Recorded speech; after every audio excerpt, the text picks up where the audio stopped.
Trago agora novidades sobre a chacina da família da cabeleireira Elisamar. O caso, gente, está muito perto do fim. O que eu posso atualizar para você que tem acompanhado ao longo de 2 semanas essa história trágica que aconteceu lá no Distrito Federal e no entorno? 9 dos 10 corpos encontrados já foram identificados. O que houve nessa noite? A polícia apreendeu um adolescente de 17 anos que confessou que participou do crime, só que ele foi liberado agora há pouco. Vamos tentar entender o porquê e buscar as últimas informações da manhã desta quarta-feira com o Maicon Leão, que segue acompanhando de perto essa história e tem mais informações ao vivo pra gente. Maicon, bom dia. Oi, Darlison, bom dia para você, para todo mundo ligado no Primeiro Impacto. Esse é um daqueles casos que o brasileiro não consegue entender. Esse adolescente de 17 anos, ele foi apreendido ontem pela Polícia Militar depois de ter comentado que teria ajudado nessa chacina. Aí uma denúncia anônima levou os policiais até o apartamento que ele estava escondido no Itapuã, que fica bem na mesma região ali em que essas famílias foram mantidas reféns, foram capturadas ali por esses criminosos. E aí no momento da apreensão, Darlison, ele contou para os policiais que teria ajudado, primeiro que receberia cerca de R$5 mil pelo serviço, que seria o quê? Pegar lá na casa do Marco Antônio alguns móveis e levar para o cativeiro. Esse adolescente teria ajudado aí na logística, no transporte desses móveis.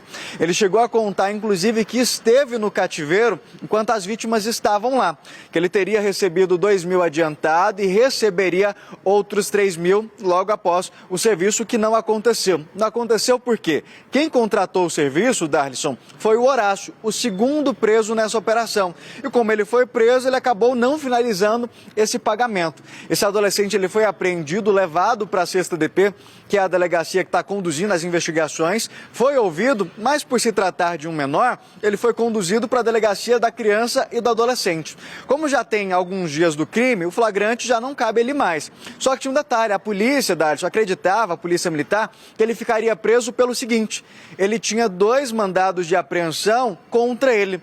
Só que um detalhe, esse mandado expirou na sexta-feira, dia 21. Então, como não tinha um mandado, não tinha ali a situação flagrancial, o que aconteceu? Esta madrugada, esse adolescente ele foi ouvido e liberado, Darlison. Como a gente disse, o caso continua em andamento, quase 2 semanas que a polícia tenta explicar o que aconteceu com essa família. Até agora, 9 pessoas foram identificadas oficialmente. Ontem, o Instituto Médico Legal de Minas Gerais confirmou a identidade da Renata e da Gabriela como sendo os 2 corpos localizados naquele carro em Unai, Minas Gerais. Dos 3 corpos que nós mostramos ontem, localizados em uma fossa a cerca de 5 quilômetros do cativeiro, o Instituto Médico Legal de Brasília já conseguiu confirmar que se tratava, sim, de Tiago e de Cláudia. O 3º corpo provavelmente será da Ana Beatriz, mas ainda não houve essa confirmação, Darlison, de forma oficial pelo Instituto Médico Legal. Agora pela manhã, a gente já percebe a movimentação de policiais. Pode ser que em instantes, Darlison, a gente tem um novo desdobramento, viu?